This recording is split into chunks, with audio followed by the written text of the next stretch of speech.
All right, good morning or afternoon, depending on where you are. This is Chris Heller with Ojo. We're going to have a great session today, but we're going to give people a few minutes to join in since we just opened the doors. People are running to their seats. Look at they're trying to fill up in the front row, and everyone walk. You don't need to trample anyone. Hey, while we're waiting, boy, we went from 0 to 180 people in about 2 seconds. Hey, again, I'm Chris Heller with Ojo. We're going to get started shortly. We have a great session. I hope you have pen and paper or pencil and paper or crayon and napkin, something to take notes on. There will be a lot of good information shared. And as usual, we will send this out. But we know that it's always more effective to take our own notes and then review the recording when we get it. So all right, I didn't even have to say it. People are already putting in the chat where they're from. So tell us where you're tuning in from. Minnesota. All right. Wow. Wow, it's hopping. Oh, hey, everybody from coast to coast.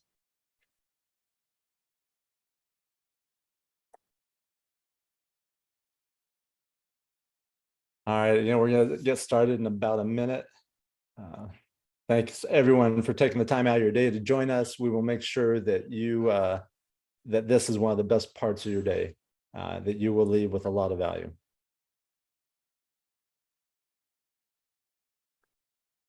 We passed 200. That's a good sign.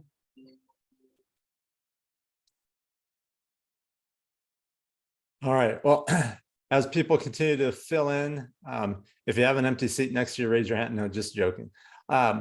We're super excited for this session. About a month ago, we did this same type of session called Stump the Script Master. And it's where we had a great panel of agents that we asked them questions. We listened to their scripts, their objection handlers, and you all went crazy for it and said, do it again, do it again. So as always, we listened to you and we are doing it again. So with that, I'm going to introduce Craig Rieger. Craig is the founder of Rieger Coaching and Consulting.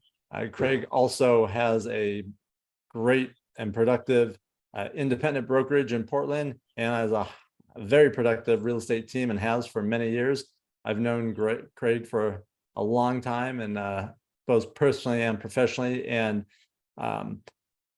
for anyone who's been in coaching or is thinking about coaching or just whether you've thought about it or not, or you're in it or not, there's a few coaches around the country that really understand what we do. When I say we, I mean agents and teams at a really deep level and are able to coach the specifics of how to get better and achieve more. And Craig and his company are one of the few that really know how to do that, in my opinion. So Craig, super excited for you to be here. Thanks for doing this again. And I'll turn it over to you so you can introduce our panel.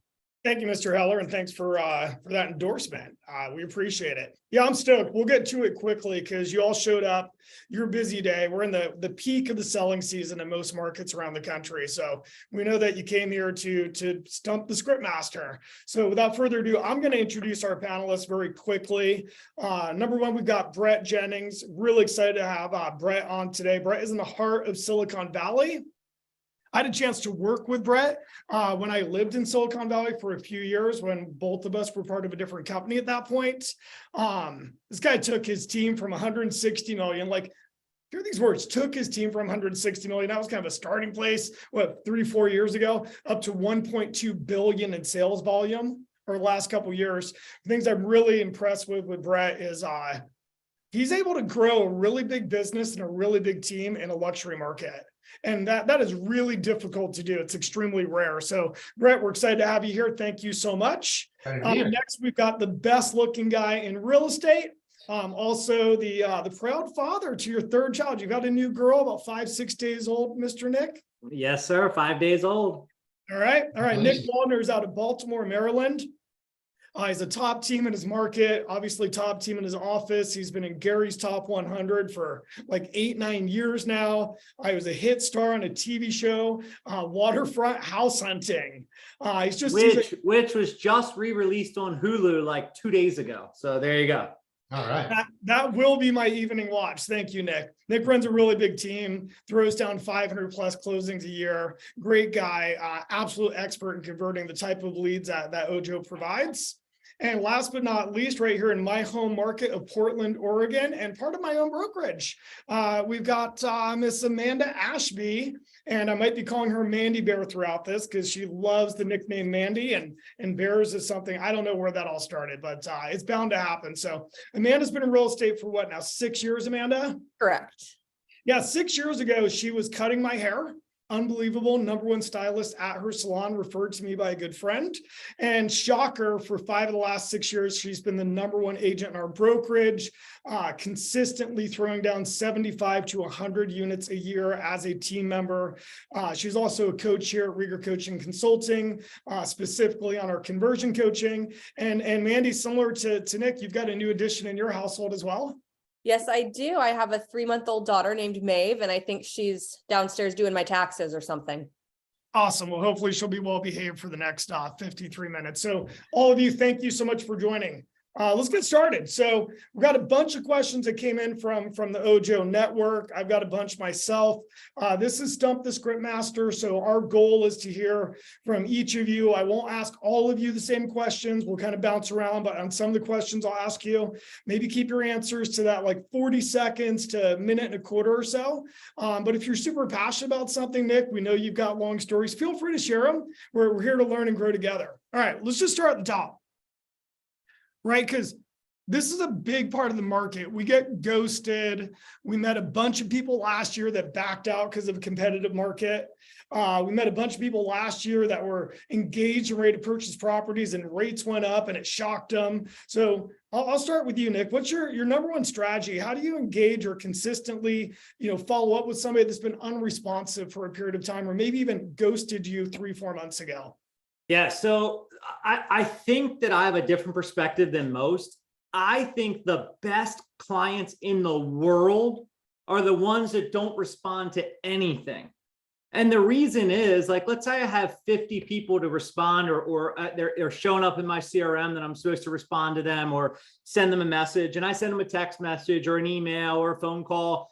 Every single person who doesn't answer, I'm done. And I keep getting through my number. So on our team, we talk all the time about, oh man, I had this person, I sent them 26 text messages, 51 emails, and called them 17 times. And they're always the same response. Oh, Nick, I'm so glad you reached out. I needed something. Or, oh, Nick, I've been meaning to call you. And I look back and I think, thank God they didn't answer 110 times. And I had to have a 5-minute conversation where they told me they're not ready, or it's not time yet, or whatever. So I'm the opposite. I think if they don't answer, awesome. Check them off the list, move them to the next event or next reminder, and keep going down your list. The more people you have in that category, the better, because when they finally do respond, they're responding because they actually need your help. Yeah, so what I'm hearing is, from a script standpoint, there's not really a magic pill. It's your team thrives and does a really great job and has a massive business just based on the consistency. And yeah, there's 5 reasons that people are buying and selling, the 5 Ds of real estate. So you have diamonds, you're getting married. You have divorce, which is the opposite of that. You have death, which is the opposite of diapers. And then you have deployment. So they're moving for some reason or another. Shy of one of those 5 things, nobody's answering your call and going, oh, Craig, you sent such a witty text messages. We're now ready to buy a house. Like, they're waiting for their life event to happen, and they really don't care to talk to you until that life event happens. And I'm okay with that. That's pretty awesome. I love it. All right, I'm going to move to Mr. Jennings. New question, right? You and I have both been on Zillow for a long time on the Zillow Flex family. ALM is something that's embedded in us. We're going to talk a lot today about Connect, Set, Learn, which is very similar to Ojo's version of ALM. In ALM, A stands for appointment. The C stands for, or Connect, Set. Set stands for set an appointment, get in front of them. So often these types of leads, Brett, they're coming from relocation, or as Nick just so eloquently shared, deployments. So we might get them as they're deploying to your market. when you can't meet somebody face to face, do you set Zooms? And if so, do you have a script you use for that? Absolutely. I mean, here's what we know for sure. The opportunity to get face to face, it used to be speed to lead. And now what's really important is the speed to meeting. So Craig, what we're really focused on is if that person is out of the area, we want to, one, get on Zoom with them and talk to them about the market, like our opportunity to basically demonstrate expertise and build trust. In fact, we've trained our inside sales group who's calling on those on leads that we haven't yet gotten a hold of.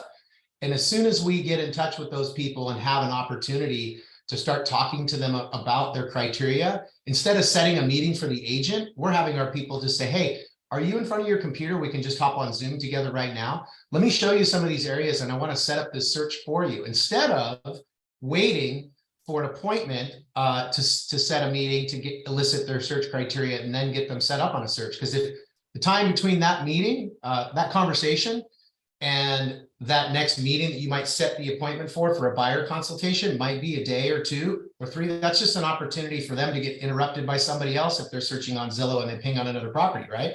So we want to we create urgency around that appointment to get in front of them right away. So if they are out of the area, we like to do that. First thing is just to talk to them about the market and what's happening. And typically that's, for your out of area buyers that you can demonstrate a lot of expertise in that initial meeting. Yeah, I love that even on your ISA team, you're driving that to a Zoom. What is it? Well, a couple stats is consumers are 300% more likely to work with you if you meet them face to face. Shocker, 300% more likely. Yeah. And then the other one, somebody has it, feel free to type it into the comment section. But I think it's 70+% of all communication is not the words you use. Nonverbal. So obviously we want to get together with them face to face, but if they're like Nick and they're in Maryland, I'm here in Portland, Oregon, we've got the ability to do a virtual showing via FaceTime on our phone, or in your case, set up the Zoom. So Amanda, directly from a script, if you've got me and I'm this comes up a lot with our Ojo calls, and it's Monday, it's 11:13, and you and I got connected through Ojo. I'm the buyer, and we set the appointment, or I want to see it this Saturday, right? 6 days from now. So we know in our market's getting pretty hot again. There's a high probability that house is going to be gone. Walk us through the script you might share when I say, I want to see it on next Saturday. Great. So what I'll do is I, of course, will agree to show it on Saturday. That's a no-brainer. But what I also inform the client is the realities of this market. Homes are moving quickly, and we want to make sure that if this is a home that you're interested in, that you don't miss out. So Craig, what I'd like to do is I'll actually be in the Portland area showing homes this afternoon. I'd be happy to do a FaceTime tour with you so that we can see the property together via FaceTime. If FaceTime doesn't work, I'd be happy to take a video and we can arrange a time via Zoom to watch that video together. So if you love the home, you got a chance to see it before Saturday and didn't miss out. And if you don't like it, then we can scrap our Saturday tour, but at least you didn't lose out on a home you potentially could have loved. That's what I got. I love that. I love that, right? Because if we can't get face to face with them on Zoom because of timing constraints or otherwise, your ability to walk through a property on video is effectively, they get to see your energy, how you show up, demonstrate your expertise. And what I know for certain is that, when you go to do those follow-up calls, it's much harder for someone to ignore you if they feel like they met you. And just by simply someone watching you on video, on a subconscious level, they feel like they met you. Yeah, and I would say we also we represent a few builders in our area where we have courtesy listings. So we get a lot of phone calls about people who are interested in a new construction. We actually go out and shoot videos of the different models and the different houses and talk about some of the different features. And then they're just on our phone. So when you get that phone call and somebody's like, hey, can you tell me about this? Or what move-in ready do you have? We always have something we can say, let me go out and shoot a video for you real quick. I want to send you everything on it. And then 20 minutes later, we send them the video we shot 3 weeks ago. Oh, they awesome. don't know the difference. They think we ran out and did it. And then I can't tell you the response of, thank you so much. You have done more for me in the 20 minutes that I've met you than every agent I've ever talked to on the phone. Thank you so much. And our videos include driving into the property. This is the road. This is what you're going to see every day. This is the grocery store. And you get a lot more engagement because they feel like you've done a lot of work for them, but you only have to do it once. And then every single time you get that phone call, you have it. That's awesome. That's awesome. It's smart because we see it constantly, right? There's essentially the consumer is pushing a button, and it's no different than pushing a button with Amazon. My wife, something showed up yesterday, the dogs were barking, and there was another Amazon package on our front porch, and she goes, I literally ordered this 4 hours ago, and there it was at our doorstep. Exact same, right? You push a button, you've got Uber, Lyft picking you up in 4 to 11 minutes. Consumers are getting in a habit now of pushing buttons. So moral of the story is it's not uncommon that over the course of the first week of a hot new listing, we might have 2, 3, 4, 5 opportunities of that listing that come in from our various sources like Ojo, Zillow, even past clients. So we encourage our agents, just like you, Nick, to take a video during that first one, send it out to the team. We've all got it handy. I want to come over to Brett on something that I think is balancing out a little bit, right? We went from shock and awe. What was it, last March? Over a 90-day period, Brett, we saw rates go up over 3% in 90 days. I read, I don't know if it's accurate, that was the largest rate increase in the history of the country, like that much, that quickly. I think people are more or less used to, like, the consumers out in our understanding, they're not going to get a 2.75 rate anymore. But there is still a group saying, hey, I'm just going to pause. I'm going to wait till rates come down. Have you had that happen in your business, Brett? We absolutely have, and kind of here's been our response to that, because that's probably, you're all confronting that in every market. And we at first want to just align and agree with them, and that is the rates certainly were higher than they were last year, but we don't believe waiting is a good idea. And I want to ask, so Craig, can I explain why? Please. Yeah. So interest rates, are between 6 and 6.5% right now. And that's actually considered average when we look at the last 40 years of interest rates. They only appear higher because at the beginning of 2021, we had rates down in the 3% range. But here's what we know. If rates come down, prices go up. As soon as rates tick down, buyers start entering the market and drive prices back up. And we are off our highs, like prices have come down and they've already started to come back up. So experience tells us too, that when rates come down at an amount significant enough to capture buyer interest, we can see prices jump as much as 3 or 4% in 1 month. So here's what we've saved. Don't focus on the rate, focus on the house. Let's find you a great house and buy it. If after purchasing that property, rates go up, well, guess what? You won, because we just bought the property at today's rate. And if rates go down, you can refinance and you win. You got the house you want at a price that was not at the peak of the market, because prices have come down a little bit. So in the meantime, if you're concerned about payment, let's explore some different options, either an interest-only payment or potentially maybe even having a seller issue us a credit so that we can buy down your interest rate. Because if your monthly payment is your concern, we can talk with our mortgage lender and find a way to compress that monthly payment. But let's get you into the house, right? And whatever happens with rates, you win. If rates go up, you win. If Craig, rates go down, you win. Craig, can I do that one with you as well? Yeah, buddy. Because I think it's very important that a script, there's not a magic bullet that's just going to get them to do what you want. You've got to ask them questions to help them self-discover. So let's just role play. So Craig, you were telling me about rates is one of the reasons you want to pause right now. Tell me a little bit about that. They were at like 3% when we first started looking. They went up and they've been fluctuating around. It's like, we don't really have to buy. We'd like to downsize, get a smaller home. Kids are off to college. So we're not in a hurry. We're just going to pause it, Nick. Yeah. And Craig, I got to tell you that makes perfect sense. Rates go up. So as a buyer, you're like, you know what? I'm just going to sit back and wait for rates to come down. Now I have to ask you, what do you think most buyers are doing right now? What do you mean? Like, you're deciding rates are a little high, so you're going to pause your search. What do you think most buyers in the market are also doing?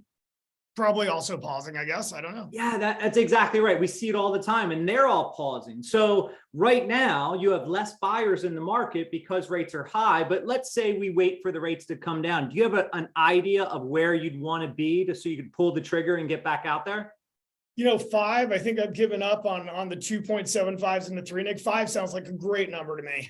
Yeah. I think that's a reasonable number. Now, just playing devil's advocate, what do you think every other buyer sitting on the sidelines is going to do when rates hit 5?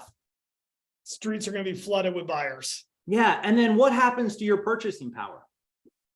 It's going to get competitive, isn't it? Yeah. And then you're going to have to pay more, waive inspections, waive appraisal, give your second born. Like all of a sudden it gets so much tougher to buy a house. Now, let me just paint another scenario for you, Craig.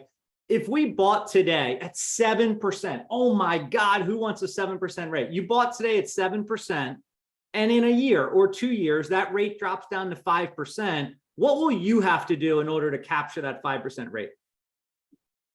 Refinance. Yeah. And what will every other buyer who is sitting on the sidelines have to do? If they're on the sidelines, refinance, I guess. No, they're going to have to compete. They didn't buy when you did. Right. They're all coming rushing to the market, and we're going to go back into this multiple offers, everything going crazy. As values go up, you win. That's awesome. You threw me for a loop there, Nick, because I was reading a question that popped up. That's excellent. Absolutely excellent. I love it. Two great scripts, different views on it of how to overcome it. Absolutely outstanding. Man, I'm gonna circle back to you because you coach on this. You're a master of this on the connect, set, learn process. What do you say? And also, what do you not say on that first connection, right? You get that introduction. In this case, let's call it from Ojo. What are that you absolutely say and what do you absolutely not say on call one? Perfect. I've got so much good stuff on this. Let's start with what we do say. So the first thing that you want to mention is that you're a local agent. People push a button online. They have no idea where you are on this globe. They were connected with the concierge, which could be 17 states away.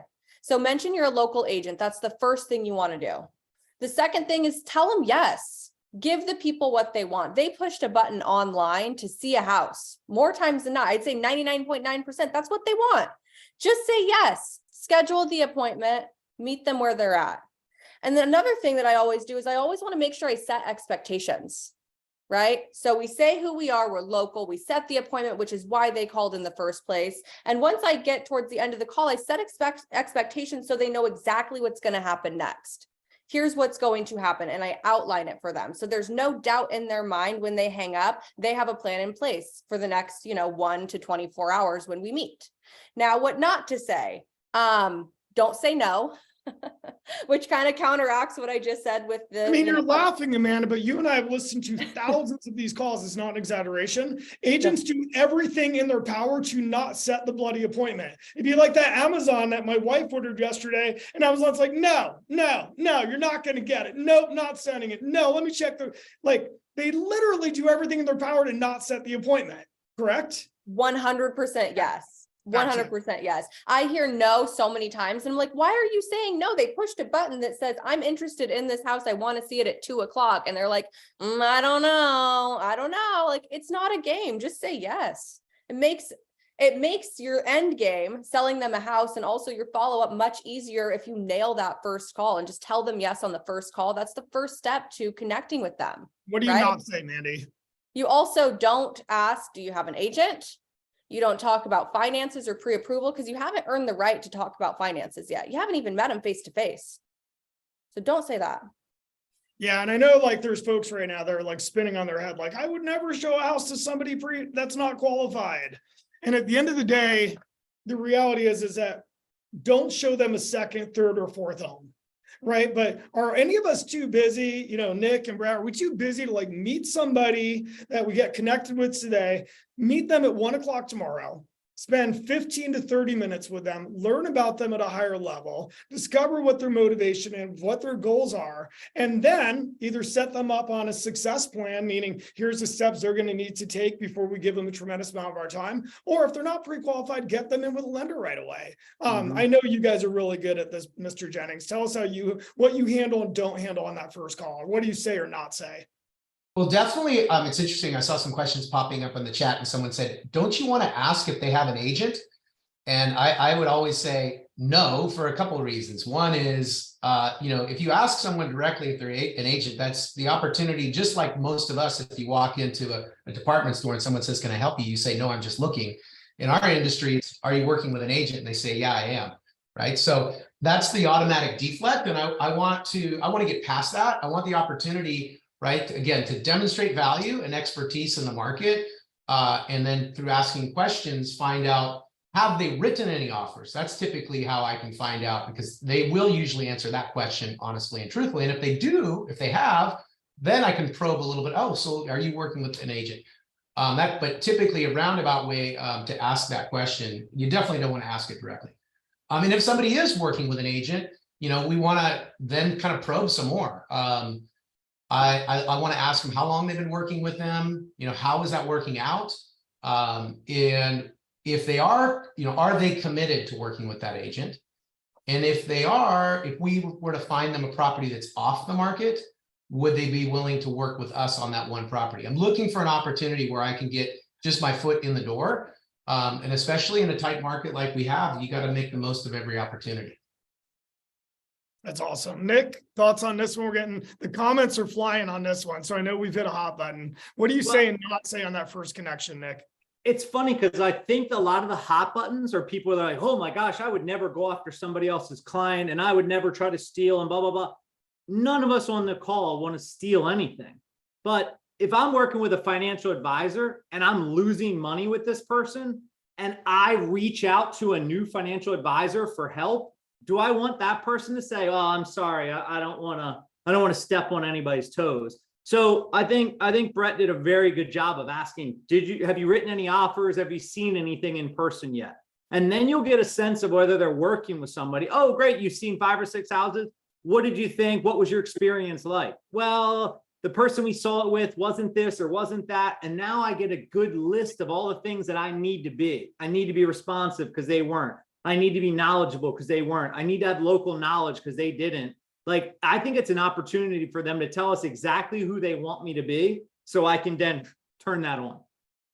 That's awesome. Yeah, the comments are just flying hot. And I appreciate you bringing that perspective to it, Nick. No one on this panel, no one at Ojo is advocating, are we in the business of stealing other people's clients whatsoever, period. And at the end of the day, the world is changing, ladies and gentlemen. I'm sorry, it just is. And people are pushing buttons and they're getting what they want. In our coaching company, we call it the easy button. And here's what, I scratch my head. I'm going to camp on this one for a second. We waste so much time as an industry showing homes to people that are not motivated to buy. We see it week in, week out. And I see you smiling, right? We do. Yet we are terrified to go and meet somebody we don't know for 15 or 30 minutes without taking them through this massive pre-qualification process. And that's all Connect, Set, Learn is. It's you connect with them with enthusiasm. As Amanda shared, you're a local expert. You set an appointment to meet with them virtually or in person. And then you learn before that call is over a little bit more about them. And what I specifically want to learn is is there any additional homes they want to see? Is there any additional homes they want to see? Where did they find this property? Ladies and gentlemen, they found it online. So there's a high probability there's other properties online they also would like to see. And I also want to learn what their motivation is. Nick, of all the homes for sale right now in your market, in Baltimore, Maryland, Nick, of all the homes for sale, why'd you push the button on this one? And that's part of my learn, because you'll hear the most amazing things. Well, we just had our 3rd child 6 days ago. We're running out of space, or we're downsizing, or we're relocating. And then you go and meet them for 20 minutes. So somebody asked one of the questions, you set a buyer's agreement for that one home. We don't, I don't. I'd love to hear from Brett, Nick, and Amanda. We go and show them that one property. And from there, we determine, is this somebody we want to follow up with and show more homes to? Any finishing thoughts from any of you on that one before I move to the next question? It's a hot topic. It's got realtors buzzing. Yeah, I think you're exactly right. Like, we're not going to do a buyer agency for that, because why would they agree to work with me exclusively if I haven't proven myself yet, if I haven't connected with them yet? But I think the opposite of all this is to understand that our clients, the ones that we're showing homes to and writing offers, they're also getting online. They're also pressing easy buttons. They're also talking to random agents. So I think while we're talking about these leads coming in, you also need to do a really good job with your own clients, explaining anything you see on Zillow, call me first. Anything you see on Redfin, anything that you're looking at, call me first, because otherwise you're going to be calling a random agent that the site selects, and you don't want to be stuck with a random person. You want somebody who knows your likes, knows your wants, knows your needs, that can help you. So just let me know anytime you see something. Outstanding. All right, Brett, back to you on, we're seeing competition back in the market. right? Maybe more so than a lot of us would have predicted 6 or 7 months ago. Inventory is really low. A lot of sellers that would like to sell are not selling because they've got a great interest rate on their home. Even though rates are up a little bit, there's a fair amount of buyers out there competing against this low inventory. How do you prep a consumer in your console or during that first or second face-to-face meeting of, hey, you guys might likely be stepping back into a bidding war scenario? What's your walkthrough on that one? As far as preparing them for the competitive market? Yeah, exactly. Just prepping them early in the process. What's your go-to script? Yeah, actually, we use something. I gotta hit the door because the dog's barking. So that's his script. He says the dog's barking, then he runs off. I love it. Perfect. That's right. The joys of working at home. So no, what we use something called. I always think it's more powerful to talk in metaphors than it is to talk directly to people. Here in Silicon Valley, you know, when we talk to our buyers and counsel them, we call this the Garden of Eden of real estate because our average appreciation over the last 40 years is 7.66%, where the rest of the country has been 3.8%. And the beauty about that is, you know, look, everybody comes to the table and wants to get a deal.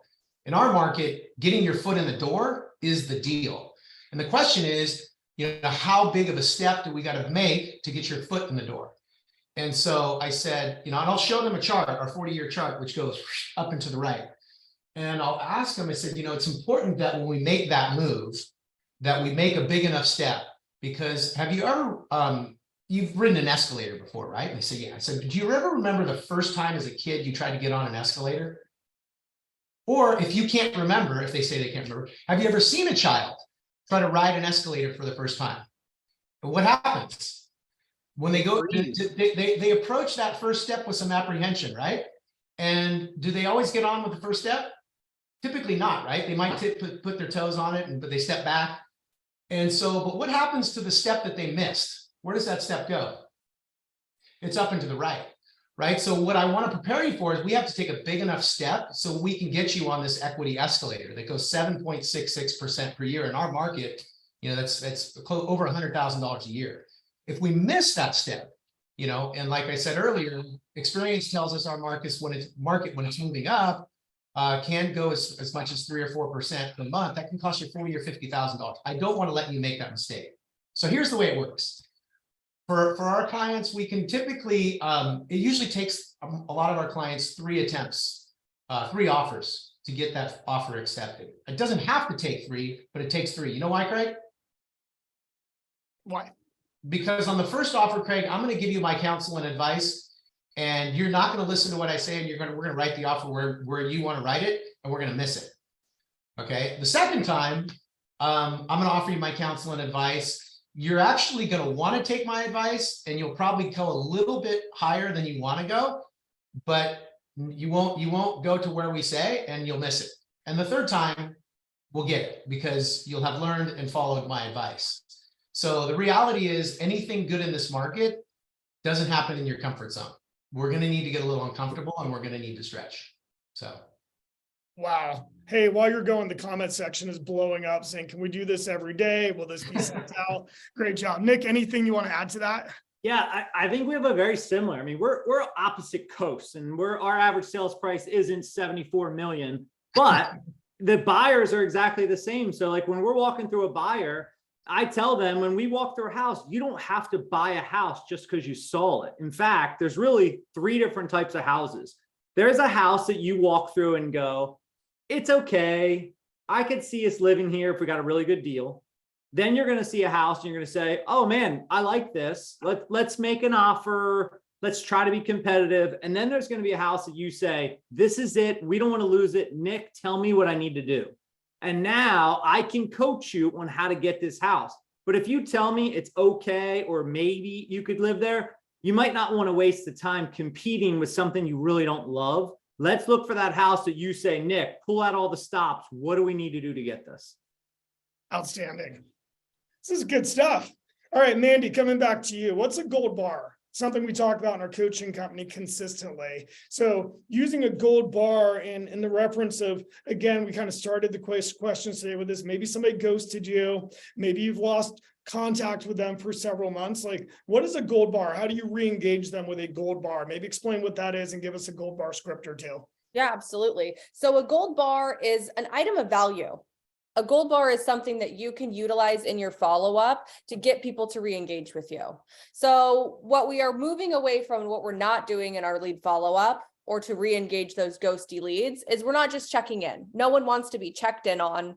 You know, who checks in on you is your third great Aunt Ethel that you see at the family function. She checks in on you, right? We're professionals. We don't check in. We provide items of value. So that might look like a market update. For me, one of my favorite gold bars to hand out on my follow-ups is all talk about price reductions. That is one of the biggest opportunities in our market right now, is the price reductions. We, as a matter of fact, get the updated market stats once a week from our local MLS. Our amazing admin creates those for us. So we have something relevant to go off of every week. Give us that script, Andy. I want to hear I'm on that. All right, rock and roll. I'm on it. So ring, ring, Craig. I'm going to use you as my partner. Hello, it's Craig. Hey, Craig, it's Amanda Ashby with Rieger Homes. We were connected last fall through Ojo. I just came across some market stats that I wanted to share with you. I was thinking about you. Last week in Portland Metro, there were 419 price reductions. That is 419 sellers that raised their hands and said, buyers, pay me less for my home. I've got to sell it. Knowing that and knowing those opportunities are available right now, are you ready to re-enter the market and find you a home you love at a great price? I think that'd be worth us sitting down and talking about. Yeah. Great. Let's make it happen. And then we would revisit, you know, his goals, etc. So what's interesting is, you know, you shared, Nick, like your market, even though it's not 87 million and you and Brett are coast to coast, like literally opposite sides of the country. I would guess your markets are similar to nearly everywhere else we're coaching. It's almost the tale of two markets, right? There's a group of properties hitting that are getting multiple offers and selling immediately, almost as robustly as we were seeing during the crazy COVID market. And there's another group that are hitting and maybe they're less desirable or maybe they were priced too high. And we're seeing those ones having several price reductions before they get sold. So I love where you took that with the gold bar as a price reduction. The premise of a gold bar is I feel so often we're reaching out to people, we're asking them for something. And in lead follow-up, what we should be considering before we make any calls, text, or emails is what do I have to offer them? Yeah.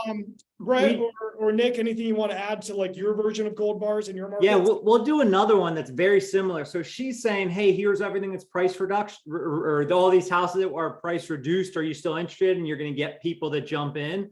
We'll send, like in our market, average sales price is around 300, 350. So I'll send like a $3 million or a $5 million just amazing luxury house in our market. And I'll send it to somebody and say, I think I found the house for you. And then they click on it and they're like, oh, this guy.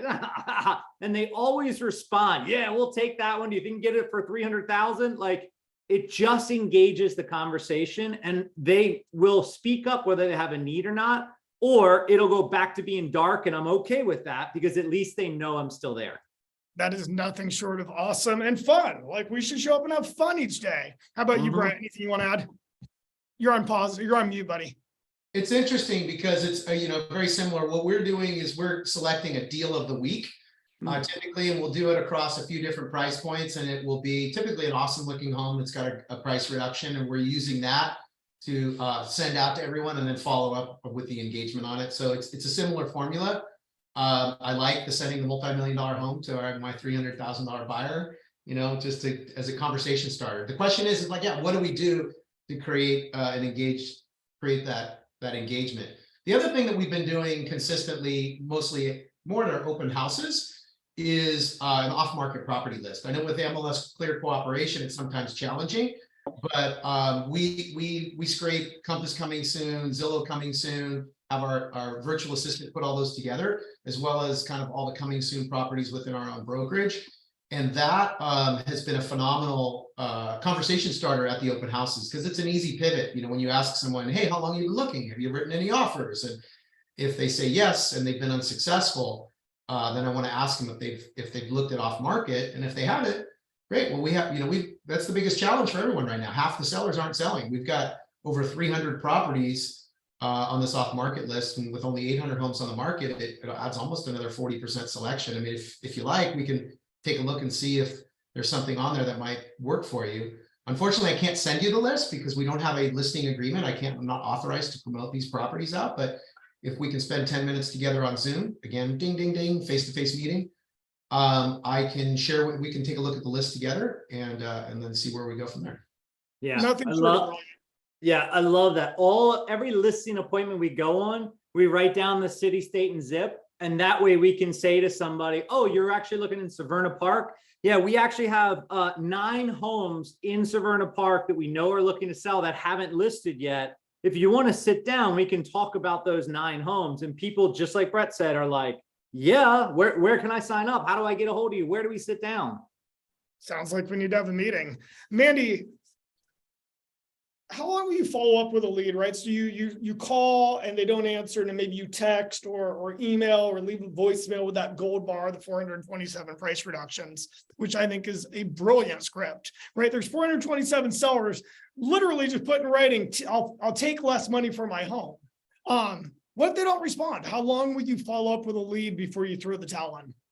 I don't throw the towel in. And I think that's something that as agents, they quit too easy, right? So I follow up consistently, and I've got reminders, and I do my reminder over and over and over and over. And like Nick said, eventually they will respond. And they'll more times than not go, oh my gosh, I'm so sorry, Nick, that I didn't respond to you. Life's been crazy, but I actually do need your help. And I won't just try one method of communication. I won't just fall back on text messages only. I call, I text, I email. Videos are another great thing. Voicemails. My philosophy is if you're not picking up the phone and having voice-to-voice conversations, you are missing out. So don't fall into that text message or that email habit. It's too passive. It's much easier to overcome objections and have real conversations with phone calls. So even if they don't answer, that's okay. I'm going to try again next month, and then the next month, and the next month, and the next month again. What are the 2 categories that have to happen for you to remove somebody from your follow-up? Oh, really good. So I don't follow up with somebody that's a creep or a weirdo. Right? Like someone that I don't want to work with, nor any of the other people in my amazing brokerage, like just people that are not nice, right? And not having a bad day, not nice, but like psychos. We don't work with psychos. And the other person is a salesperson. You know, they're calling for ADT home security. Maybe it's another agent that pushed a button on Movado. Right. That's a We don't pretty need to small follow up group, with right? them. Creeps, weirdos, and salespeople. You know, the most common answer that we get on our team during that long term, we actually track it and we celebrate, like, we've been following on this lead for 1,612 days. Like, we literally celebrate that. Yes or no, Amanda? We do. It's great. And the most common thing we hear when they re-engage, and Nick, you started and answered, said this earlier in a different way. They say, I'm sorry. Hey, I know you've been trying to get a hold of me. I'm sorry. We had this and this and this and our 3rd kid and this and this and this, and we're ready now. The most common thing we hear in long-term lead follow-up is, I'm sorry I haven't responded to you for 2.5 years. We're ready now. And So I there's real definitely am going to work feelings with hurt, you because you've been so persistent. Yeah. Like we all understand how sales works. So we know when a good salesperson follows up again and again and again and again. And even if let's say back in COVID, I walked into an RV dealership. Oh, I better buy an RV. Like I'm going to travel around the country. If I don't buy one and they follow up with me, I know a good salesman because it could be 2 years since I walked in there and they call me once a quarter and just check in, you know, hey, I just wanted to see if you had any interest. We got a new model in, or we just got a used one that just is in absolutely amazing shape, or like whatever it is. Like that's a great salesperson. And I'll usually tell them like, listen, it was a one-time thing. There's no chance we're buying an RV. I really appreciate your follow-up. You're amazing. And that usually removes me from the list, but I can't tell you how many times I get one phone call from the RV guy and then I never hear from anybody ever again. And if I was a real RV, I've never bought an RV. I don't know why I made that one up. But if I was a real buyer and that salesperson never followed up with me again, I know they're not going to do well in RV sales. I think that's a great point that Nick made, you know, is like, get out of your own way. Like you aren't that important that you need to be embarrassed about your, you know, somebody getting upset with you, or the likelihood of that happening is really slim. Like I think about the number of people like Nick, where we get a good salesperson who follows up with me. And you know what, 4 out of 5 times I'm not returning their calls and things. And the one time the guy does catch me, and if I'm interested, hey, you know what, I am interested, but you know, check back with me in 3 months. Yep. And I know that guy is a good salesperson. Back to Nick's point that he opened up the session with, which he was saying, I love the people who don't pick up or don't respond, because those people who are busy and successful tend to, you know, being some of your best clients, they're hard to reach. You know, and 8 out of 10 times when they do, you finally connect, they are, hey, look, I'm sorry, I've just been busy. And Brett's being a little coy because I know him very well. When he gets that good salesperson, he always says, have you ever thought about selling real estate? Exactly. Of course he does. Of course he does. Brett, one question for you, and then we want to open it up to the audience for Q&A, is anything different, right? So we don't all live in Silicon Valley. Yeah. It did for a couple of years. It was rad. But if Amanda or I or Nick or Sally or Bob wanted to break into and start doing more luxury business this year, what one piece of advice would you give us? Elevate your network. Elevate your network. I mean, interestingly enough, online leads did give us a good reach into, you know, we've partnered with a lot of the big partners like Ojo, Realtor and Zillow, and they have given us some reach into the higher end that we didn't have access to previously. But I watch and I look at the agents, and myself included, as we've elevated our price point, and it was by elevating our network. Like get into the business networking. And prior to this, you know, I think the NAR stat is like, I think 90% of the business that's, you know, over $1 million in most markets, which constitutes luxury, is referred. So you're going to need to break into that network. And so, you know, whether it's attorneys, financial planners, look at your allied resources and figure out who has access into your audience. And then, you know, like start doing some, if you're building a team, consider like hiring people who work in luxury goods. I've got some friends who run a team in Seattle, and he's done really well, you know, hiring a good salesperson from the Range Rover dealership. Guess what? The guy's been there 5 years. He's got a good book of clients that's come from there. But I would say elevate your network would be the first and most important. That's awesome. It's great advice. Mr. Heller, any questions, or Jenna, anything that we haven't asked you want to make sure we cover with these amazing panelists today? Craig, did you get to the questions in the Q&A section? If not, I can read them to you. Let me take a spin. As I'm spinning, yes, maybe read me one. What's that? If I have an ISA team, or do we outsource? I do have an in-house ISA team, and we do outsource. My most valuable opportunities I reserve, like Ojo, any of the inbound high quality online leads. Those are all going to get handled by our in-house ISA who knows our market, you know, is a native to our area, and first, you know, English is their first language. As far as outsourced ISA, I have used outsourced ISAs. A good one that I've used out there was 1,000 calls a day. They were remarkable in managing. So, you know, grinding through cold lists if you're circle prospecting or calling for investment properties and things like that. Love that. Thank you. I think one of the best thing you can do is hire and train an amazing ISA, and then always get a second or third, because you never want to have just one. You know, I think 22% of our business came directly from our ISA. As you're building a team, the amount of agents that are going to do what they need to do to get deals closed and follow up is very slim. When you hire somebody and that's their only job, to follow up and stay on top of people, and then they get a commission when they hand it off to an agent in your team, our conversion rate has skyrocketed from that. Yeah, I love it. And I would just say a word of caution. This is from Coach Craig, for what it's worth, is the folks that don't want to do these activities and then hire an ISA to do them for yourself, it's going to fail. 99% of the time it's going to fail. So build a foundation, learn the techniques, get through it, do it consistently yourself. And if you have a team member, expect it of them as well. And at that time, you'll generate enough income to bring an ISA in, and you'll know how to train him or her because you've been doing this yourself or with your team for the last number of months or years. Chris, I found those questions. A handful here. What are your top 3 go-to questions for someone who is giving you very little information? I'm hoping, Jamie, when you're asking those questions, is not on that initial call. because on Connect, Set, Learn, and if you haven't, please go on to Ojo on YouTube and watch Connect, Set, Learn. It's Chris Heller and Jeremiah Taylor. It is awesome with the what to say, what not to say. But what are the 3 questions for someone who is giving you very little information about their new home search? So Connect, Set, Learn is not the time to do it. Do you have anything, Amanda, you would ask at the property to get that information? Yeah, one of my go-tos is identifying timeline. In your perfect world, when would you want to be moved into your new home? That's what I ask it every single time. Yep. And then challenge whatever their answer is. Probably in the next 6 months. So if we found the perfect house tomorrow, but you had to move in the next 30 days, would you be interested? Or they say, oh, next 30 days. Well, if we don't find something in 30 days and that the perfect house doesn't come up for 6 months, is that okay? No. We absolutely have to be in something by blah, blah, blah. You've got to go 3 deep. So whenever you ask a question, you ask another one and another one to go deeper and deeper to understand their response. And some of those questions are really simple. Tell me more about that. Yeah.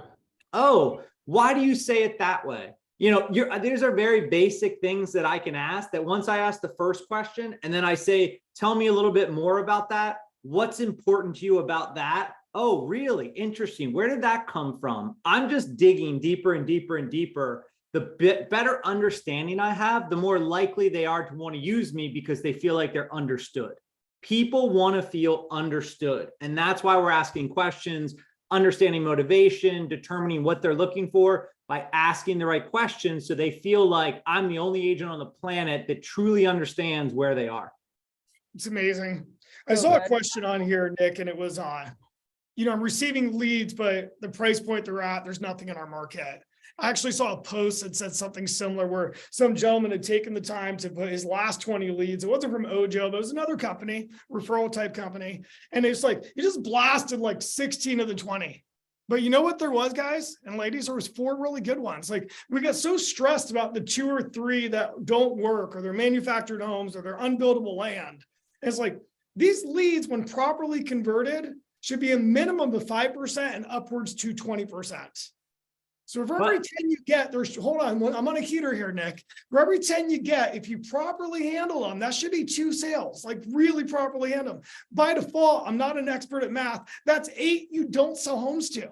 So stop focusing on the 5 or 6 that didn't fit or weren't nice or weird price point, and focus on the 3 or 4 that are solid, and meet them where they want to be met, do a needs analysis, provide value, and for goodness sake, sell them home. All right, Nick, back to you. I had to get that off my chest. No, I think you're exactly accurate. People think they're going to get a lead in and they're going to close it within 60 days. Where we're getting the 5 or 10 or even 15% conversion is if a lead comes in this month, we will sell them a home or help them sell their home over the next 3 years at some point.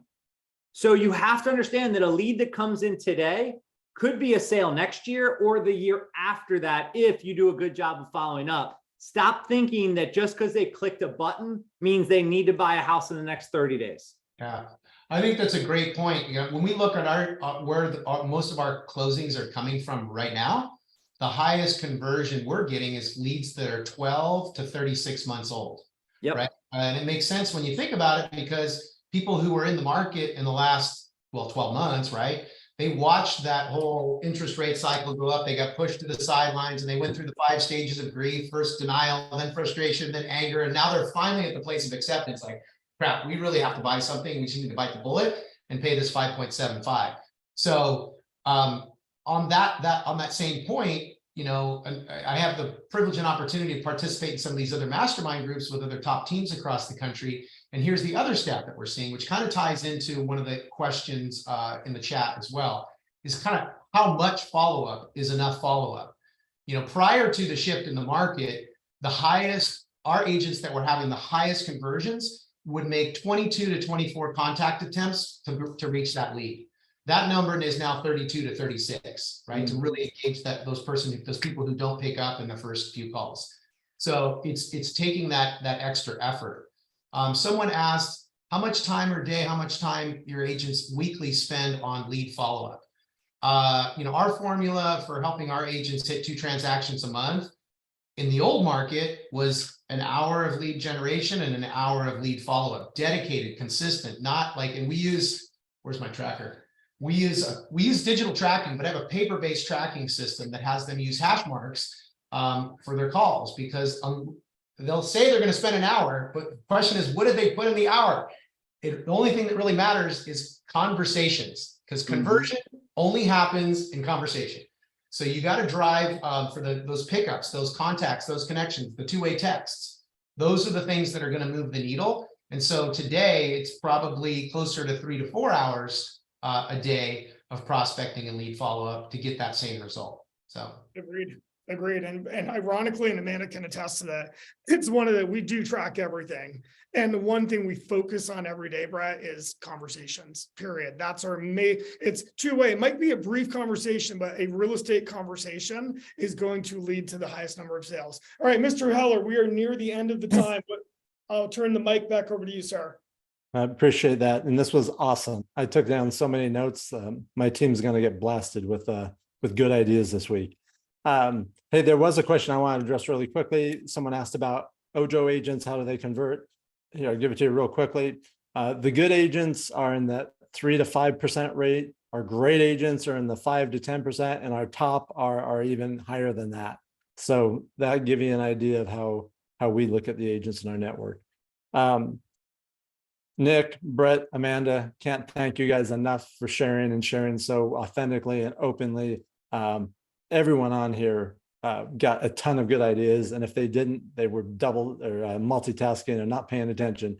Now watch this recording time and time again. Share it with the people on your team. If you're on a team, share it with your assistant, share it with anyone you need to. Your accountability partner is great information. Craig, again, thank you for doing this. I'm now giving you the title of the master of the Stump, whatever we're going to call this. You are the best at doing these things. So you can just okay. So Amanda, Brett, and I did all the work, and he gets the master. The master. Isn't that amazing? Okay. yeah. Now, well, wait a minute. Maybe I'm confused because Craig told me that he taught you guys everything you know. Oh, hold on here. Hold on. So anyways, hey, everybody, thanks for tuning in. If you're watching this on the recording, we want to hear your feedback. We want to hear everyone's feedback. We will keep doing these things. If there's other things you want us to do, other ideas you want us to hit on, please share those with us and we will deliver. Thank you, everyone. Make it a productive week. Thanks, everyone. Thank Thank you. you so much. Bye.